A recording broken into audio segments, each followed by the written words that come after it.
항상 특히 선지서 구약 설교를 하기 전에 여러분들에게 서론적으로 설명하시는 것에 대해서 여러분들이 부담을 갖지 마십시오. 왜냐하면 이 본문을 이해하려면 사실은요, 선행 지식이 있어야 됩니다. 물론 목사가 한 절 한 절 그대로 다이렉트로 풀어나가면 그 의미들을 여러분이 곧대곧대 깨달을 수 있겠지만요. 자, 우리가 이런 말이 있어요. 일반적으로 성경을 맥락으로 봐라 이런 말이 있죠. 그렇죠? 성경을 전체적으로 봐라 이런 말이 있어요. 물론 성경을 볼 때는 그 속에 있는 나무도 봐야 돼요. 근데 나무만 보면 됩니까? 뭘 봐야 돼요? 숲도 봐야 되겠죠. 그렇죠? 그러니까 우리가 모자이크도 마찬가지로 점 하나만 보면 안 되잖아요. 또 한 부분만 보면 안 되잖아요. 전체를 볼 수 있어야 되지 않습니까? 그와 같이 제가 그것 때문에 이렇게 본문 들어가기 전에 좀 서서히 어떨 땐 좀 길 때가 있지만 우리 성도님들이 그런 점을 아시고 그런 것들도 잘 들어 놓으세요. 그걸 잘 들어야 이 본문도 이해를 할 수가 있습니다. 전체를 볼 수 있는 눈이 없으면요, 작은 것만 보면 성경을 이상하게 해석을 해요. 그래서 그러는 거예요. 우리 소위 큐티, 요즘 이제 큐티가 우리나라에는 많이 유행이 돼가지고 성경을 성도들이 이제 많이 묵상들을 하시는데 좋아요. 그리고 그 말씀을 묵상하는 가운데에 하나님의 뜻도 깨닫고 또 지혜도 배우고 교훈도 얻고 이렇게 하시긴 하는데, 그런데 자칫하다 보면 성경의 틀이라든가 성경의 의도를 벗어나서 주관적이고 자의적으로 본문을 자기한테 이렇게 그냥 갖다 붙여갖고 해석을 하는 경우들이 종종 있어요.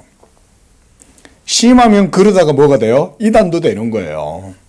하나님이 전혀 그런 분이 아닌데 자기 혼자 하나님이 그런 분이라고 막 착각하면서 신앙생활을 할 수도 있죠. 예? 그래서 우리가 설교도 들어야 되고 성경 공부도 해야 되고 목사님한테 말씀도 배워야 되겠죠. 그런 의도에서 제가 이런 말씀들을 드리는 겁니다. 그래서 먼저 2장에서 우리가 본다면 그 속에 있는 어떤 신학적인 얘기들도 우리가 곁들여서 같이 좀 볼 필요가 있는 거예요. 자, 오늘 느부갓네살 왕, 참 그 당시에 제왕이면 어마어마한 거죠. 당시에 일반 백성들은 멀리서 그 이름만 들어도 벌벌벌 떠는 그런 시대잖아요. 예? 우리도 예를 들어서 군부 시대 때 박정희 대통령 이러면 여기 남산이요 이러면 전화 한 통으로 제가 어릴 적에 분위기가 그랬어요. 난데 이러면 그냥 모든 대기업 회장들도 벌벌벌 떨던 그런 시절 아닙니까? 그렇죠? 안기부다 이러면은 완전 나는 새도 떨어뜨릴 정도였지 않습니까? 그 정도인데 이 고대에, 그렇죠? 그러면 이제 여러분이 조금 상상해 가시죠, 그죠? 얼마나 대단했겠어요. 그러니까 신과 같은 존재라고도 할 수가 있어요. 거의 그 권세가 신적일 정도인 거예요. 그런 걸 봐도 이 고대의 왕이라고 그러면 이 느부갓네살 왕이면 권세가 상상을 초월하는 거예요. 자, 그런 왕이 어느 날 꿈을 꾼 거예요. 근데 이 꿈이 너무나 그 뇌리에 깊이 사무치긴 했는데 깨고 나니까 이게 뭔 꿈인지를 모르겠는 거예요. 여러분 그런 꿈도 많이 꾸시잖아요. 그렇죠? 그래서 세상 말에도 그런 말 있잖아요. 예지몽이다 이런 거 있잖아요. 예지몽 꿨냐. 그 또 우리 태몽 이런 것들도 있지 않습니까? 보면 어떻게 해서 태몽을 꾸게 되는 건지는 모르겠지만 그 아이가 태어나기 전에 어떤 꿈을 꾸게 되는 것 이런 걸 보면 참 이해하기가 쉽지 않죠. 꿈에 관한 심리에 관한 프로이드라든가 융이라든가 이런 사람들이 전문가들이 있긴 하지만은 그러나 다 모릅니다. 어느 정도 일정한 틀은 형식들은 조금 그렇게 말을 하는지 모르지만 어떻게 해서 의미가 발생하고 그 의미에 대한 상징성을 이 우리의 꿈 속에서 그게 어떤 기의 기표 어떤 이런 논리적인 이해가 인식이 되고 가능한지 사실 그 메커니즘을 이해한다는 건 제가 볼 땐 불가능해요. 쉽지 않습니다. 영혼의 본질을 파악하지 않는다면 쉽지 않아요. 어쨌든 오늘날이나 그때나 다 이런 일들이 많이 있었던 거죠. 꿈꾸고. 근데 이 왕이 꿈을 꿨는데 이 너무 그 꿈이 자기의 그 영혼을 깊이 짓누른 거죠. 그래서 1절에 보면 꿈을 꾸고 그로 말미암아 마음이 번민하여 잠을 이루지 못했다 그랬습니다. 꿈을 꾸긴 꿨는데 이 꿈이 너무 내리에 착상이 너무 강렬한 거예요. 그러다 보니까 너무 고민이 됐던 거죠. 그러니까 이 도대체 뭔 꿈이냐 의안이 벙벙할 정도예요. 그 깨고 나가지고는 내가 이 꿈이 뭔지를 알아야 되겠다. 이게 이제 너무 강렬하니까. 그래서 바빌론에 있는 모든 거기 보면 이제 박수, 술객, 점쟁이, 갈대아, 술사 이런 사람들을 한마디로 말하면 종교에 종사하는 그 당시의 사람들을 다 불러 모은 거예요. 전국 무당협회 다 모이고 전국 거짓 선지자협회 다 모이고 다 모아놓고 말을 하는 거예요. 자, 3절에 내가 꿈을 꾸고 그 꿈을 알고자 하여 마음이 번민하도다. 너무 내가 고민이 된다. 그러면서 이제 이들에게 말할 때 4절에 술사들이 말합니다. 왕께서 그 꿈을 종들에게 말씀해 주시면 우리가 해석하여 드리겠나이다. 해석이야 지 맛대로 지 원하는 대로 할 수 있죠. 근데 뭐가 문제예요? 꿈을 얘기를 해줘야 되는 거예요. 그러면 그 얘기해 주는 거에 맞춰 가지고 해석을 하는 거죠. 영화 같은 데 보면 가끔 이제 무당 이런 소재로 해가 드라마 같은 게 나오잖아요. 영화에서도 나오고. 무당이 압니까? 그러니까 이 사람들이 어떤 방법을 쓰냐면 집은 아주 신령스럽게 다 꾸며놓고 난 다음에 부채 들고 방울 들고 앉아가지고는 다 이렇게 밖에서부터 벌써 살피는 거예요. 그리고 밖에서 벌써 이 얘기를 듣는 사람이 있어. 그 순번을 기다리고 이렇게 앉아 있으면 옆에서 얘기를 듣는 거야. 뭐 때문에 왔구나. 벌써 밖에서부터 다 아는 거야. 또 안에 들어오면 술사들이 뭐예요? 무당들이나 점쟁이들이 이렇게 행색을 아래에 싹 살피죠. 응? 자녀 때문에 왔구나. 남편이 바람났구나. 이러면서 이제 벌써 다 아는 거죠. 그러면서 남편한테 마가 씌었어. 이러면 이제 어떻게 하셨어요? 이야, 신통하다. 이러는 거죠. 오늘날이나 옛날이나 똑같다고 생각하시면 됩니다. 똑같습니다. 다르지 않습니다. 옛날이라고 더 뛰어난 신통력을 가졌냐? 그런 것도 아니고요. 오늘날이라고 그러면 더 뛰어나냐? 그런 것도 아니에요. 그 당시 때 술법사들이나 술객들이 돈을 벌어먹고 살아야 되잖아요. 입에 풀칠을 하고 살아야 된단 말이에요. 그러려면 뭐가 발달하겠습니까? 생존 기술이 발달하는 거예요. 그러니까 무당이든 점쟁이든 간에 그런 것들도 일종의 테크닉이 필요한 거예요. 기술이. 근데 이게 일반 사람들은 거기에 관심이 없으니까 그런 기술이 어떻게 쓰이는지, 트릭이 어떻게 쓰이는지 전혀 몰라. 그렇겠죠? 근데 이 사람들은 그걸 알아요. 특히 고급 무당일수록, 고급 점쟁이 영매일수록 이게 고도의 지식과 기술이 필요해요. 여러분, 마술은 모두 트릭이라는 거 아시죠? 그렇죠? 여러분들의 눈에 기이하게 보여도요, 마술사들은 기가 막힌 트릭을 씁니다. 예? 알고 보면 간단한 트릭인데도 우리한테는 상상도 못하는 거지. 그러니까 우리한테는 신기하게 보이는 거죠. 고대의 술법사들이 하는 일들이 뭐냐면, 특히 고급 무당들, 점쟁이들은 뭐라냐면 권세자들의 권력을 옹위하고 그 권세를 유지하는 통치자들의 통치 수단으로 이들이 동원돼요. 똑똑한 왕은 이 무당들이 다 거짓말쟁이인 줄 알아. 그런데 이들을 쓰는 거죠. 왜냐하면 백성들이 우매하니까. 그러니까 우매한 백성들을 통치하는 방식으로 단순히 힘만 칼 가지고만 안 되죠. 칼만 가지고는 안 되고 뭘 쓰냐면 점쟁이들이나 무당들을 불러가지고, 그래서 하늘에 제를 지낸다든지 또는 무슨 하늘에 무슨 예언이나 계시를 받았다는 식으로 막 이렇게 하는 거죠. 그래서 이런 사람들이 많이 있었다 이거죠. 그러니까 다 불러 모은 거예요, 왕이. 그렇게 해서 그들에게 이제 말합니다. 그 5절에 보니까 이제 왕이 그 술사들한테 이렇게 말해요. 내가 명령을 내렸으니까 너희가 만일 꿈과 해석을 내게 알려주지 아니하면 너희 몸을 쪼갤 것이고 너희 집을 거름더미로 만들 거야. 이제는 완전히 엄하게 명령이 내린 거예요. 지금 왕은요, 꿈을 꾸긴 꿨는데 이게 너무 자기 마음을 짓누른 거예요.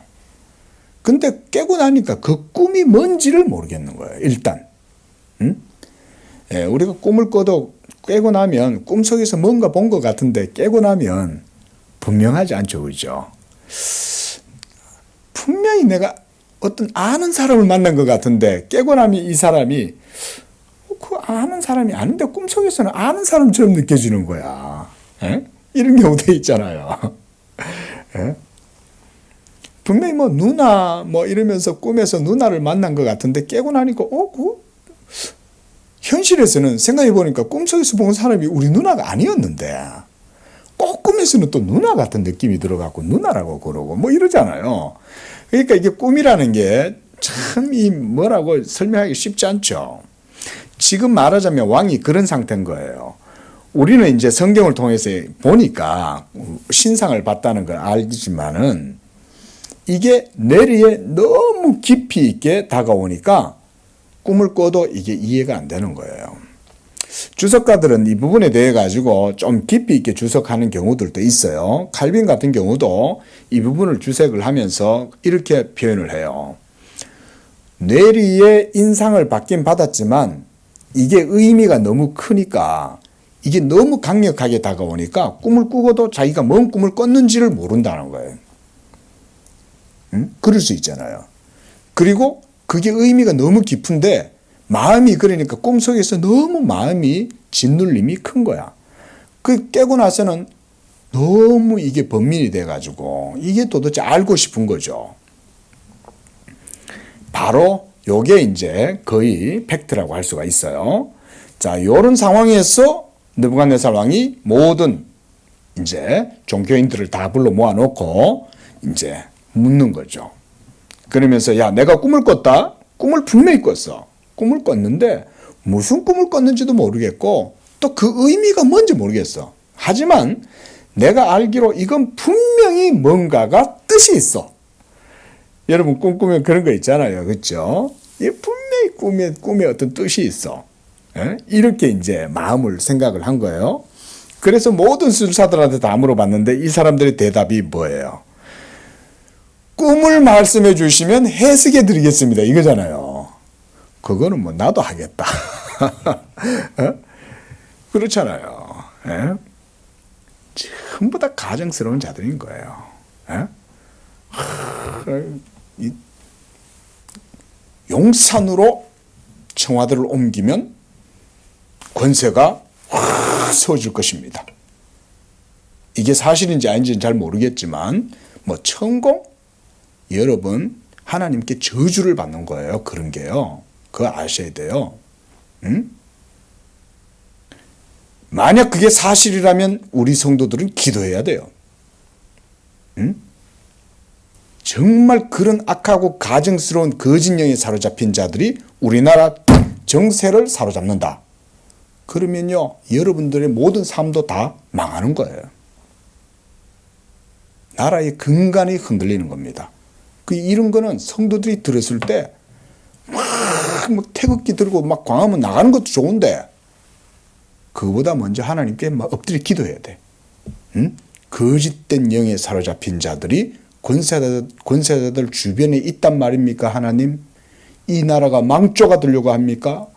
하나님이여 이 나라를 불쌍히 여겨주시고 사탄의 영에 사로잡혀 있는 거짓 영에 사로잡힌 그런 가증스러운 자들을 하나님 죽여 멸하여 주시옵소서. 이렇게 기도해도 괜찮습니다. 응? 어디 여러분 이 나라가 어떤 나라인데 하나님이 이 나라를 국권을 상실할 뻔했던 이 나라를 하나님이 지켜주시고 6.25 때 완전히 나라가 저 밑에까지 전부 다 다보드 전투까지 내려가가지고 정말 이 나라가 완전히 다 뺏길 그런 처지에도 하나님이 이 나라를 살려주신 거 아니에요. 우리나라가 어떤 나라입니까? 그런데 이 거짓된 것들이 나서가지고 머리를 갖다가 막 허리 꽁지까지 내려오도록 길러가지고는 지팡이를 들고 허연수험 해가지고 나타나요. 여러분 귀신이 형상으로 나타난 거나 마찬가지인 거예요. 그전에는 정신만 혼미하게 시켰지. 예? 생각해 보세요. 하나님을 믿는다는 사람들이 이런 거에 대한 경각심도 모르고 그래놓고는 전부 다 뭐 정신 안 차리고. 자, 이러할 때에 이제 사건이 벌어진 거예요. 자, 여러분 구약시대의 하나님의 계시의 방식은 신약시대의 방식과 형식에 있어서 차이를 가진다는 건 우리가 익히 다들 잘 아시죠. 왜냐하면 아직은 구약시대 때는 하나님의 계시의 지식을 받기에 연약한 어린아이의 상태였다. 이렇게 생각을 하시면 되는 거죠. 그래서 하나님이 그들에게 맞게 뭘 주셨습니까? 먼저는 모세의 율법을 주시죠. 그리고 의식법들을 주는 거예요. 의식법. 그래서 눈에 보이게 가시적인, 형식적인, 의식적인 이런 제도를 규범들을 마련해 주심으로써 그것들을 행하여 하나님의 도를 배우게 하시는 거예요. 자, 요건 이해하시죠? 그죠? 그 다음에 또 뭐가 있냐면 율법 학사들이 있습니다. 이들은 율법을 해석을 하는 거예요. 또 선지자들의 예언 활동이 있었어요. 우리가 알다시피 이사야, 예레미야, 에스겔, 우리가 보는 이런 다니엘 이런 사람들이 한마디로 하나님의 계시의 전달을 받아가지고 알려주는 자들이었죠. 또 뭐가 있었냐면 꿈, 환상, 이상, 또 제비 뽑기 등등 다양한 방식으로 구약시대 때는 계시가 이루어졌어요. 자, 그런데 신약시대에는 그러면 어떨까요? 신약시대 때는 하나님의 계시의 방식이 뭡니까? 질문입니다. 신약시대 때 하나님은 우리에게 어떻게 계시하셔요, 자신을? 기록된 성경의 말씀이 하나님의 계시의 말씀이다. 따라합시다. 기록된 성경의 말씀이 하나님의 계시의 말씀이다. 이게 딱 정답이에요. 딱 이렇게 우리 성도님들은 신앙의 중심에 이걸 딱 고백하고 붙들고 있어야 됩니다. 그래서 하나님이 모든 성경을 하나님의 성령의 감동으로 말미암아 저자들로 하여금 기록하게 하신 거예요. 그래서 그들이 하나님의 성령의 영감을 힘입어서 하나님의 말씀을 이 성경에다가 기록을 한 거예요. 그것이 바로 우리에게 전달되어진 성경이고 이 성경이 바로 하나님의 계시의 말씀입니다. 자, 우리 성경 한번 찾아보겠습니다. 고린도전서 4장 6절 말씀. 시작. 형제들아, 내가 너희를 위하여 이 일에 나와 아볼로를 가지고 본을 보였으니 이는 너희로 하여금 뭐요? 기록된 말씀 밖에 넘어가지 말라 한 것을 우리에게 배워 그랬어요. 기록한 말씀 그거밖에 벗어나지 말라는 거예요. 중요하겠죠? 자, 그 다음 계시록 한번 가봅니다. 요한계시록 1장 3절. 자, 시작. 이 예언의 말씀을 읽는 자와 듣는 자들과 그 가운데 기록한 것을 지키는 자들이 복이 있나니 그랬죠. 요한계시록이라 그러면 모든 계시에 말하자면 최고 계시 아니겠어요? 그런데 바로 그 요한계시록의 저자인 사도 요한 자신이 이렇게 기록해 놓고 있죠. 이 예언의 말씀을 뭐라고요? 읽는 자죠. 기록되어져 있으니까, 글로 되어져 있으니까 이걸 읽는 거잖아요. 그렇죠? 그 다음에 그 말씀을 듣는 것. 기록된 말씀을 듣는 겁니다. 여기는. 그리고 그 가운데 기록한 것들을 지키는 것. 그러니까 성경이 기록되어진 하나님의 계시의 말씀이라는 것을 지금 강조하고 있는 거죠. 한 번 더 찾아볼게요. 이번에는 요한계시록 22장 한번 가보십시오. 요한계시록 22장 18절에서 19절 한번 읽어보겠습니다. 내가 이 책의 예언의 말씀을 듣는 각 인에게 증거하노니 만일 누구든지 이것들 외에 더하면 하나님이 이 책에 기록된 재앙들을 그에게 더하실 것이요 만일 누구든지 이 책의 예언의 말씀에서 제하여 버리면 하나님이 이 책에 기록된 생명나무와 및 거룩한 성의 참여함을 제하여 버리시리라. 자, 18절 말씀에도 보세요. 거기서 뭐라 그래요? 이 책이라고 그러죠. 여기에서 이 책은 뭘까요? 성경책을 얘기하는 거예요. 신약 성경만 말하는 게 아니라 구약 성경도 다 포함해서입니다. 그래서 신구약 성경 66권 전체의 책의 예언의 말씀을 듣는 여러분들이죠. 여러분들이 이 말씀을 듣잖아요, 지금. 그래서 누구든지 이것들 외에 더하면 안 돼. 여기에 더 부가적으로 성경에다가 뭔가 더 더하면 안 돼요. 그건 저주를 받는 거예요. 그리고 또 빼면 안 돼요. 빼는 것도 저주를 받아요. 예? 그만큼 기록된 말씀이 중요하다는 얘기를 하는 거죠. 예? 그만큼 기록된 말씀이 중요하다는 걸 성경도 강조하잖아요. 이거 이외에도 많아요. 예? 자, 그러므로 오늘날 우리가 성경을 벗어나서 어떤 하나님의 어떤 일들을 말한답시면서 성령의 음성을 들었다. 성령이 내게 막 환상을 보여주고 내가 꿈을 꿨다. 그러면서 교회 와가지고 그런 소리 하지 말라는 거예요. 꿈을 꿀 수 있죠. 저도 꿈 자주 꿔요. 아버지도 나타나고 어머니도 나타나고 뭐 아는 사람도 만나고 뭐 별별 꿈들을 다 꾸죠. 예? 근데 그거를 가져 자꾸 자기의 뭐 이상한 대로 자꾸 연결시켜가 해석을 하려고 하잖아요. 김 집사야 내 꿈에 자기 봤다 이런 거는 와가지고는 교회에서 꿈에서 볼 수 있지 뭘. 근데 봤는데 김 집사가 막 슬퍼하더라 이래도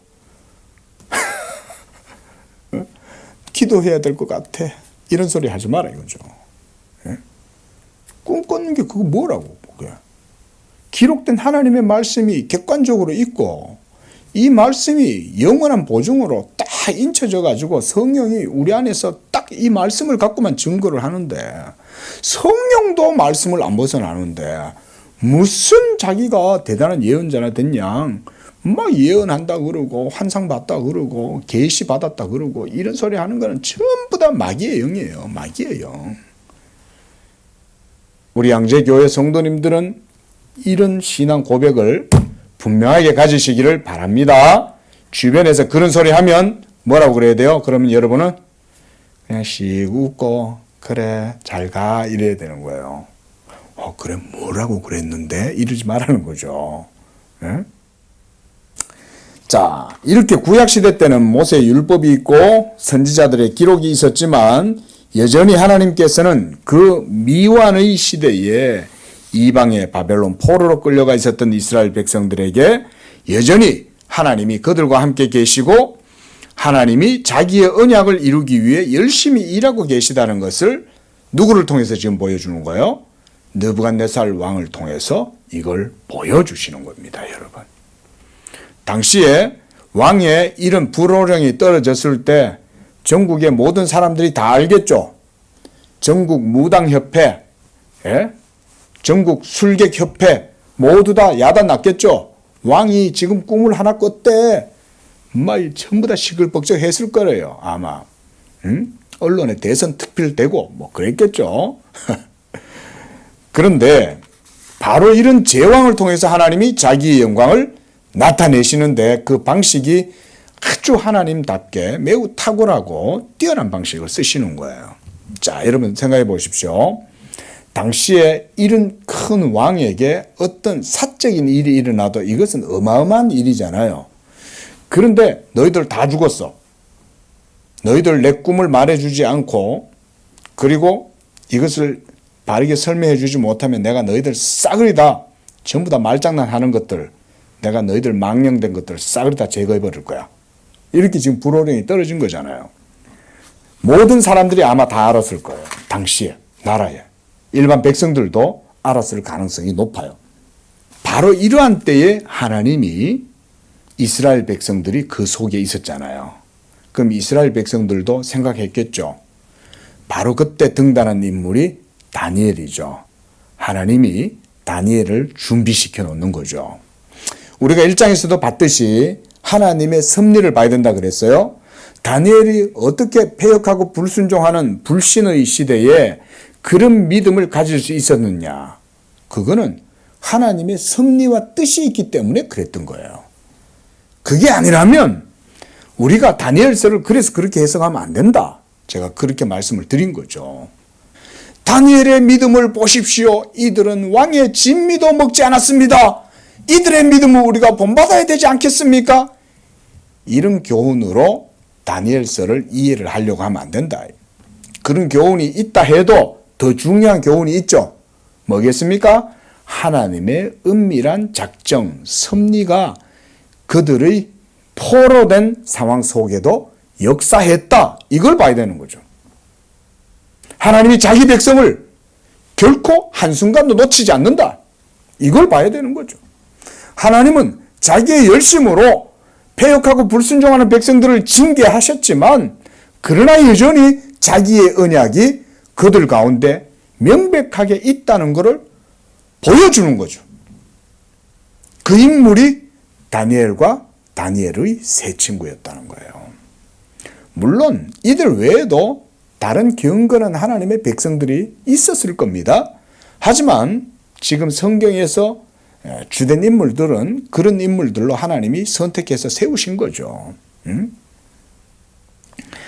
자, 이렇게 해서 이제 왕의 그 꿈에 대해서 이제 이슈가 일어났어요.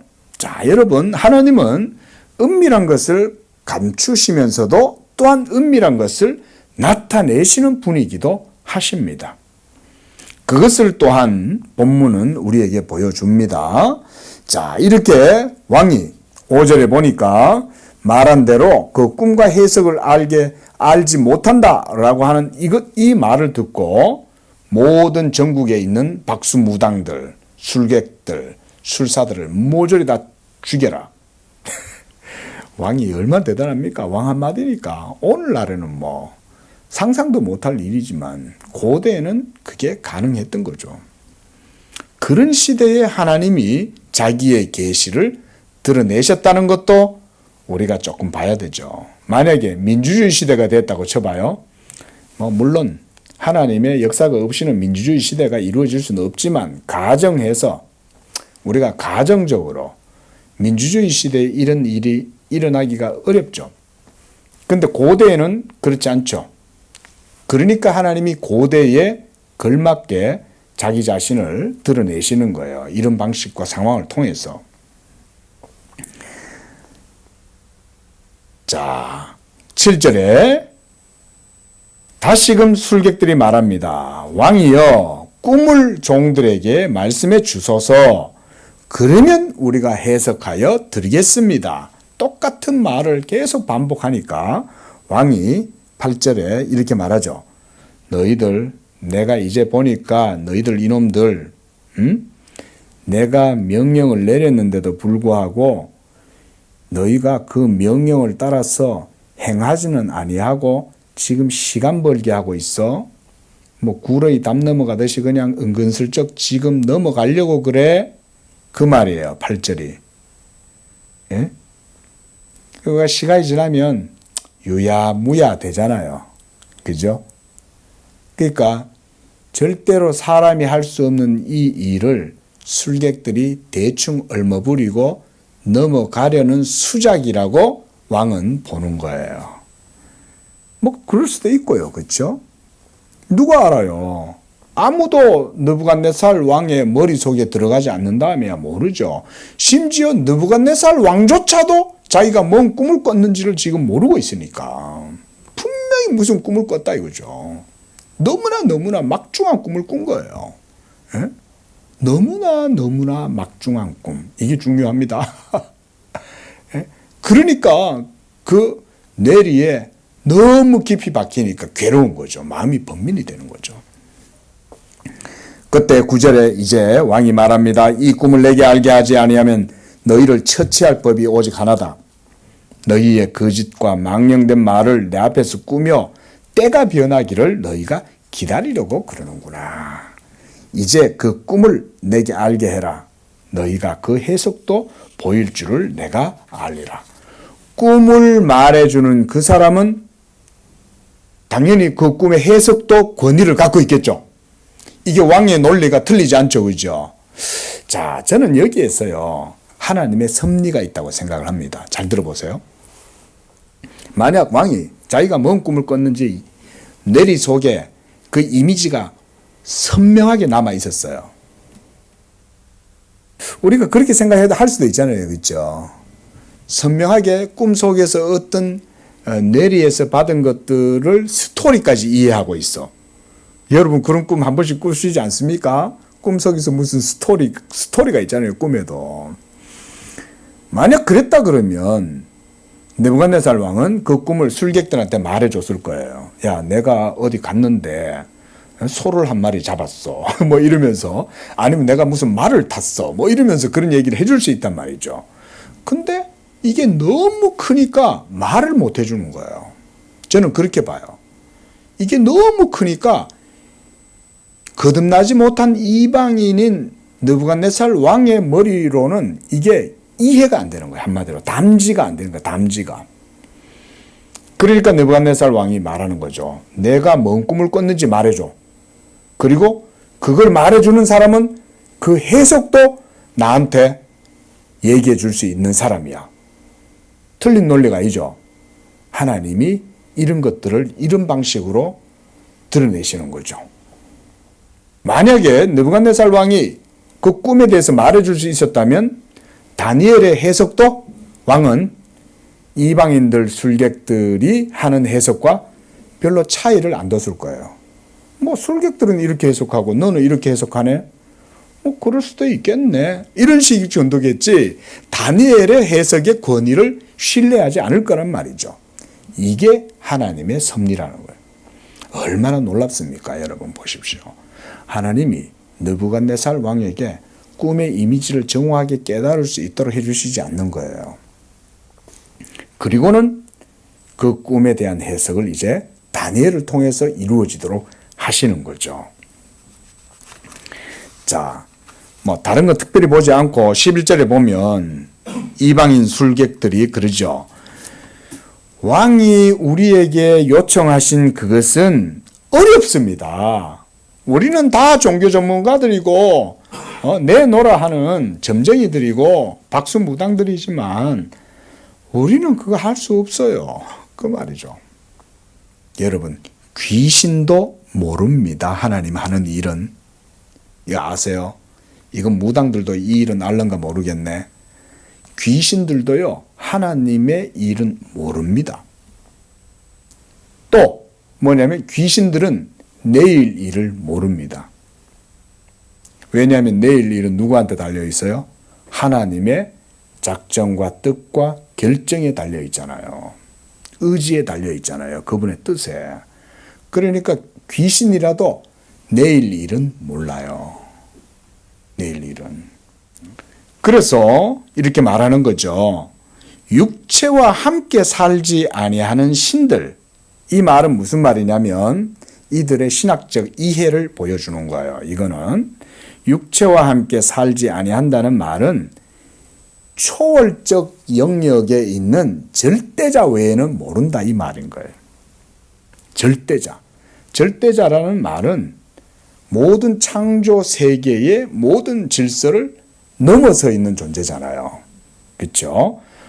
뭐 신학자들은 이것을 유한에서 무한으로 이렇게 이제 표현을 하는데 유한은 무한을 알 수 없고 만날 수가 없다는 게 신학자들 표현이거든요. 유한은 무한을 담을 수 없다는 표현도 그런 것과 마찬가지예요. 하나님은 절대 초월자잖아요. 그러니까 이들의 나름대로의 이방인들이 가지고 있는 철학과 신학을 섞어서 이런 표현을 하는 거예요. 육체와 함께 살지 아니하는 신이 아니라면 모른다는 거예요. 자, 이분이 바로 누굽니까? 천지 만물의 창조주 하나님, 이스라엘의 하나님이시죠.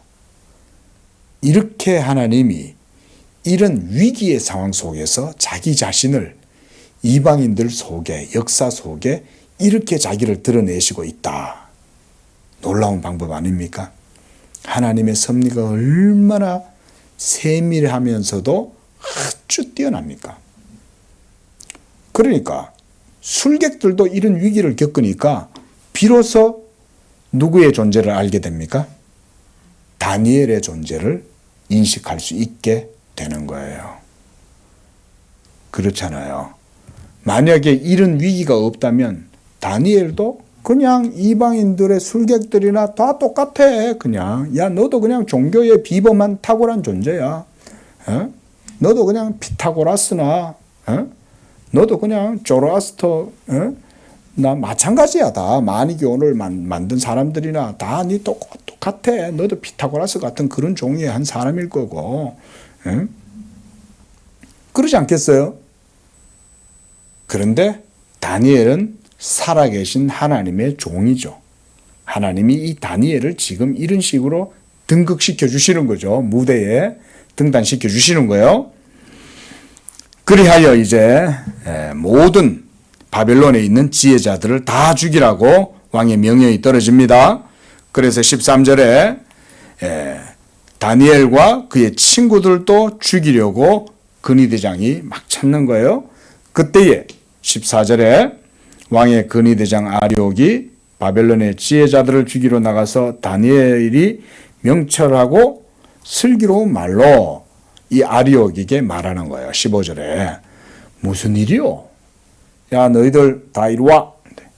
아니 무슨 말인지 드러나 봅시다. 지금 여차여차 해가지고 너희들 이제 다 죽을 거야. 이제 끝났어. 이렇게 얘기했겠죠. 그때 다니엘이 말하는 거예요. 왕의 명령이 어찌 그리 급하냐 하니 아리옥이 이 일을 다니엘에게 알림해 그랬습니다. 그러니까 이제 다니엘이 자초지종을 다 들었겠죠. 아 그런 일이 있었어? 아 그러면서 이제 16절에 다니엘이 들어가서 왕께 이제 말을 합니다. 시간을 주시면 왕에게 그 해석을 알려드리리이다. 뭐 왕도 이 정도는 받아들일 수 있죠. 그렇죠. 너무나 알고 싶은데 그런데 뭐가 필요할까요? 기도할 시간이 필요하잖아요. 아마 저는 여기서 다니엘이 가서 왕이요. 그래도 그 일을 보여준 신에게 기도해서 제가 물어봐야 되지 않겠습니까? 조금만 말미를 주세요. 시간을 주세요. 이렇게 얘기했겠죠. 그리고 17절에 보세요. 다니엘이 자기 집으로 들어가서 자기 친구들에게 이 일을 얘기한 다음에 뭘 했어요? 18절 보니까 하나님께 기도하는 거예요. 하늘에 계신 하나님이 이 은밀한 일에 대하여 불쌍히 여기사 다니엘과 친구들이 바벨론의 다른 지혜자들과 함께 죽임을 당하지 않게 하시기를 그들로 하여금 구하였다. 이런 위기의 상황은 하나님의 섭리에 있었죠. 그런데 위기를 당한 성도들은 뭐 했어요? 기도했죠. 이 점을 저는 우리가 또한 배워야 된다고 봅니다. 하나님은 모든 것 위에 섭리하시지만 때때로 그것이 우리에게는 위기로 다가올 수 있어요. 그때 성도들이 해야 하는 것은 하나님께 기도하는 것입니다. 그러면 하나님이 그 섭리와 은밀한 뜻을 성도들에게는 알려주시고 또 그 위기를 이겨낼 수 있는 힘도 주시고 지혜도 주시는 줄로 믿습니다. 이렇게 하나님의 섭리를 우리가 보는 것입니다. 자, 19절에 이제 하나님이 응답하셔요. 하나님이 응답하시는 이유는 이것이 하나님의 작정이고 섭리이기 때문에 그런 거예요. 그래서 성도가 기도하면 하나님이 자기의 은밀한 것을 보여주시는 것입니다. 그래서 이 은밀한 것이 밤의 환상으로 다니엘에게 나타나 보인 거예요. 야, 여러분 생각해 보십시오. 자, 조금 더 여러분들이 이 상황을 주의해서 보세요. 왕은 자기가 꿈을 꿔놓고도 뭔 꿈인지도 모르고 있는 거예요. 근데 뭔가 아주 깊이 눌려가지고 이게 너무나 심각한 꿈인 건 분명해. 꿈을 꾸면 꿈꾸는 자의 심령은요, 그 꿈 속 깊은 것에서부터 어떤 의미와 빛을 봐요. 그렇죠? 우리가 가위에 눌린다 그러잖아요. 그 어떤 몽조라는 게 우리가 그게 어떤 방식인지는 모르지만은 있잖아요. 태몽도 그런 게 있잖아요. 이게 선명한 태몽. 꿈을 꾼 사람은 그걸 안단 말이죠. 어떤 게 있는 줄. 느부갓네살이 그랬을 거예요. 그러나 무슨 꿈인지를 몰라서 번민이 돼가 있는 거예요. 내가 알고 싶어 죽겠어. 그때 하나님이 이것을 누구를 통해서 보여준 거예요? 다니엘을 통해서 보여주셨다는 점이 여기서 중요해요. 왜냐하면 하나님이 다니엘을 계시의 수단으로 도구로 쓰시기 때문에 그런 것입니다. 하나님의 섭리가 지금 이렇게 이루어지고 있는 거예요. 그래서 기도하는데 환상 가운데 비디오처럼 딱 느부갓네살 왕이 꾸었던 꿈을 객관적으로 보여주는 거예요. 자, 이방인들은 하나님께 대한 믿음이 없기 때문에 꿔도 그게 뭔 의미인지를 몰라. 영적 의미를 모르니까 그게 영적인 의미를 모르니 꿔도 뭔 꿈인지도 몰라요. 하지만 계시에 익숙한 사람, 하나님께 대한 경건과 믿음을 가지고 있는 성령의 사람은 그게 하나님의 뜻에 의한 것이면 그걸 깨달을 수 있는 지혜도 생깁니다. 대표적으로 우리가 요셉, 그렇죠? 꿈꾸는 자. 요셉도 그 꿈을 듣고 해석할 수 있는 지혜를 가지고 있잖아요. 그런 지혜가 어디서 생겼을까요? 하나님을 경외하고 믿음이 있었기 때문에 그 지혜의 힘이 생겨나는 거예요. 예? 자, 이런 건 참고적인 얘기고. 자, 어쨌든 이것을 비디오 보듯이 하나님이 이 다니엘에게 보여줍니다. 다니엘은 이 환상을 봄과 동시에 뭘 깨달았을까요? 그 의미까지도 동시에 깨닫는 거예요, 여러분. 하나님이 야, 이거는 이거다 이러고 설명을 해 주실 수도 있지만 다니엘의 지혜를 통해서 꿈 해몽에 대한 지식도 동시에 통찰을 할 수 있는 이런 힘을 다니엘은 가지고 있는 거예요. 이게 느부갓네살보다 뛰어난 다니엘을 보여주는 거예요. 저는 여기에 하나님의 섭리가 있다고 지금 계속 말씀을 드리는 거예요. 만약 왕이 꿈꾸는 게 분명하게 인식될 수 있으면요, 다니엘을 자기보다 높이 못합니다. 하지만 자기가 꿈꾸는 것도 뭔지도 모르는 그때에 다니엘은 그 꿈을 정확하게 알잖아요. 그럼 누가 더 뛰어난 사람이에요? 다니엘이 더 뛰어난 사람이잖아요. 하나님이 그 다니엘을 이런 식으로 높이고 다니엘을 통해서 이방에 포로된 이스라엘 백성들의 정신적인 영적인 지주가 되게 해주는 거죠. 얼마나 이스라엘 사람들이 마음이 좋았잖아요. 그죠? 우리나라에는 손흥민이 있어 이러면 우리나라 사람들 좋아하잖아. 국뽕 요즘. 우리나라에는 BTS가 있어. 여러분 그 소향이라는 가수 아세요? 소향. 와, 정말 대단한 사람이거든요. 제가 우리나라 그 크리스찬입니다. 이분이. 예, 그 시아버지도 목사님이다. 그런 걸 제가 얘기를 듣는 것 같은데, 야, 이분이 노래를 너무너무 잘하는 것 같아요. 저는 아마 세계에서 최고가 아닐까 이런 생각까지. 조수미 씨도 능가하지 않을까. 근데 야, 이 세계인들이 이 소양을 알더라고요. 그러면 어때요? 우리는 자랑스럽죠. 그렇죠?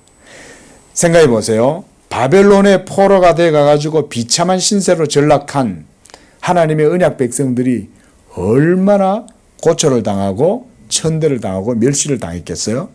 그런데 제국의 왕인 느부갓네살 왕이 자기보다 더 뛰어나고 탁월한 존재로 다니엘을 세운 거예요. 누가 하신 거예요? 이 일을? 하나님이 하신 거죠.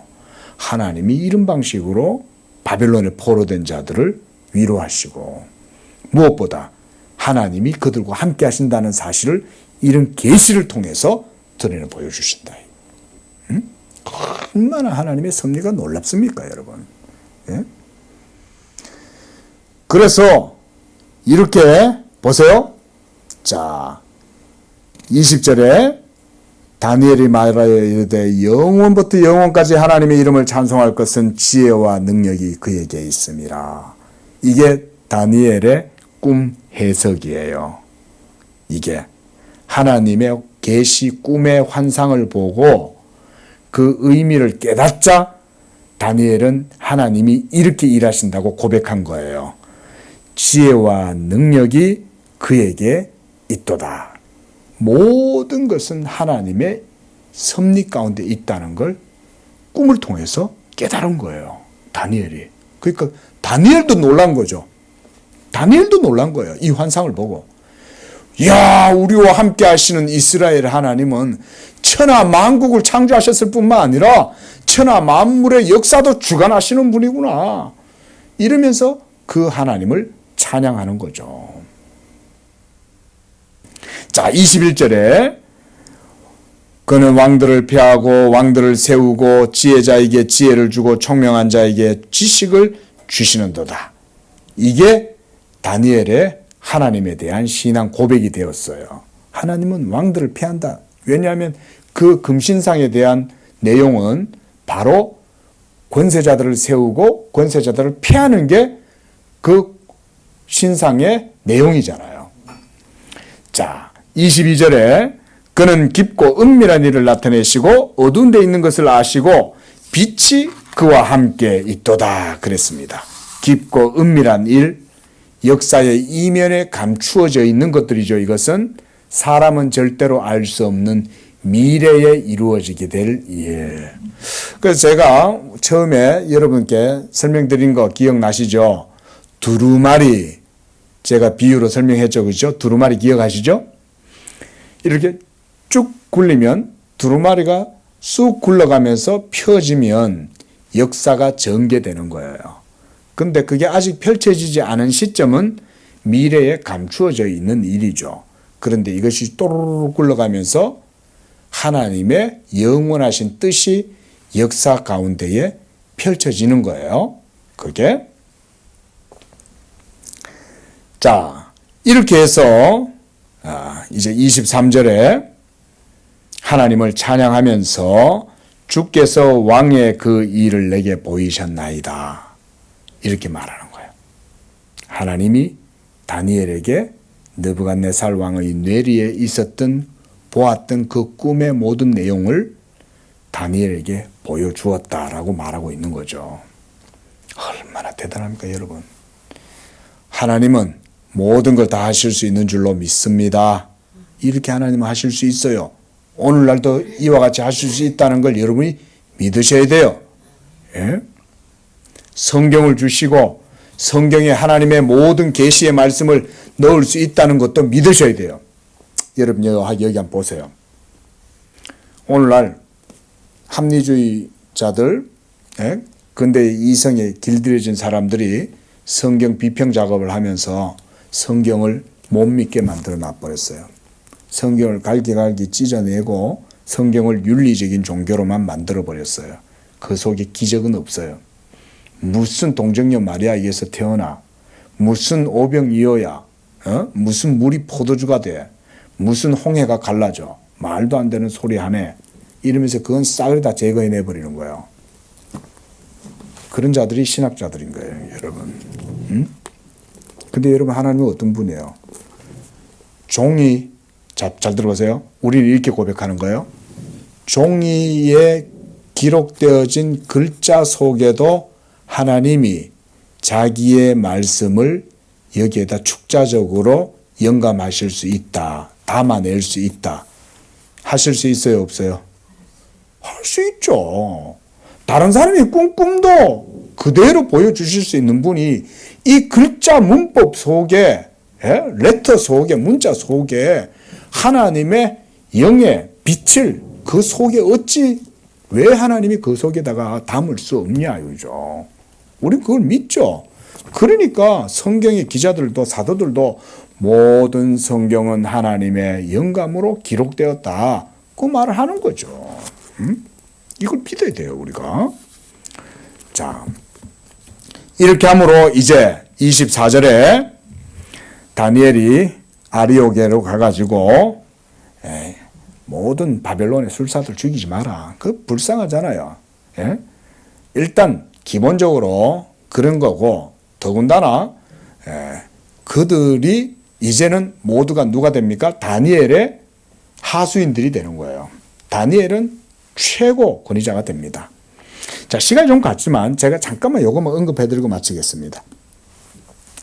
여러분, 이들이 다니엘에게서 배웠겠어요? 안 배웠겠어요? 일단 유일신 사상을 배우겠죠? 그리고 이스라엘의 역사에 대해서도 관심을 가지겠어요? 안 가지겠어요? 가지겠죠. 이들은 역사의 증인으로 남겨져 있는 거예요. 다니엘같이 위대한 박수무당. 그들한테는 다니엘이 박수무당이죠. 그리고 다니엘의 신이 진짜 참신이야라는 것을 이들은 증인이 되는 거예요. 그리고 나중에 다니엘은 바벨론 포로 기간 70년 동안 거기에서 이제 포로 생활을 하죠. 그러면서도 관작을 받아가지고 아주 탁월한 국무총리가 되잖아요. 그런데 유대인들의 하나님에 대해서 이방인 그 당시에는 술객들은 말하자면 지식인들입니다. 그렇게 생각하시면 됩니다. 오늘날이야 뭐 술사들이든 점쟁이들이든 뭐 이런 마술사들은 예능인이고 뭐 이러지만 그때는 아니에요. 지식의 통로가 그런 것밖에 없어요. 그때 당시에는. 그러니까 이들이 뭘 배웠겠어요? 신적인 신비주의적인 어떤 세계를 배우든 하면서 나름대로 철학이 형성되겠죠. 근데 거기에 다니엘의 영향력이 있는 거예요. 그리고 동방박사 세 사람 어디서 왔을까요? 바로 이런 페르시아 같은 데서 오는 거예요. 그들이 뭘 연구했어요? 천문을 연구하면서 하늘의 운세를 파악했겠죠. 마치 우리나라의 뭐 동양의 주역과 같이. 주역이 맨하다 팔견이 뭐 이런 게 다 그런 거 아닙니까? 그들에게도 이런 게 있죠. 근데 그들이 다니엘의 영향을 저는 받았다고 생각하는 거예요. 이스라엘의 하나님이 다니엘을 통해서 나타내 보여주신 거. 이후에 또 고레스도 그럴 거 아닙니까? 그러면 페르시아가 천문학과 산술이 발달하잖아요. 그런 것이 어디에 사용됐겠어요? 유대인들의 두루마리를 연구하는 거죠. 그리고 유대인의 왕으로 나신 네가 어디 계시뇨? 우리가 그 별을 보고 그 아기를 만나러 왔노라. 그런 천문학이 연구했으니까 별을 본 거 아니에요. 희한한 별이 나타났다. 저 별이 뭐지? 여러분, 이런 것들이, 이런 박수무당들이 다니엘의 그 유명세, 다니엘의 영향력을 통해 가지고요 받은 거예요. 그리고는 이스라엘의 하나님이 참신이라는 것을 알고, 또 전에도 한번 말씀드렸죠. 바벨론의 포로가 된 이스라엘 백성들 모두가 다 돌아온 거 아닙니다. 여전히 거기에 잔류해 있는, 정착해 있는 유대인들도 있었어요. 그러면 그들에게서 난 자들이 또 있을 거 아닙니까? 그러면 이런 사람들이 거기 있으면서 살면서 어떤 학문이 서로 융합이 돼 가지고 발전했을 가능성이 높아요. 이게 페르시아의 천문학이라고 할 수 있어요. 거기에서 동방박사 세 사람들이 저는 나왔다고 이렇게 생각을 합니다. 자, 이렇게 해석하는 분들도 있어요. 저뿐만 아니라. 자, 어찌됐든 간에 하나님의 섭리는 이렇다. 이걸 통해서 이제 25절에 왕에게 말씀했습니다. 내가 유다 자손 중에 한 사람을 찾아내었나이다. 그가 해석을 왕께 알려드리리이다. 그랬습니다. 자, 다음 회에서 계속해서 보겠습니다. 기도합니다. 자비로우신 하나님 아버지, 지금도 살아계시고 모든 것을 영원 전부터 작정하신 그 은밀한 계획을 따라 지금도 모든 일을 행하시고 이루어 가시는 줄로 믿습니다. 하나님께서 자기의 교회를 또 이 땅 가운데 세우실 뿐만 아니라 영원 전부터 뜻하신 바 만유 안에 만유가 되시고자 하시는 그 섭리와 경륜이 지금도 이루어져 갈 때 우리 양재교회와 성도들을 통해서도 이 일을 이루시는 줄로 믿습니다. 우리 성도들 이 땅 살아가다가 때때로 위기와 어려움과 환난을 당할 때가 있을지라도 모든 창조 위에 뛰어나신 하나님이 우리와 함께 하신다는 것을 믿고 그 가운데에서 믿음으로 하나님의 은혜를 누리고 무엇보다 기도할 수 있는 그런 믿음도 주시옵소서. 거룩하신 예수님의 이름으로 기도합니다. 아멘.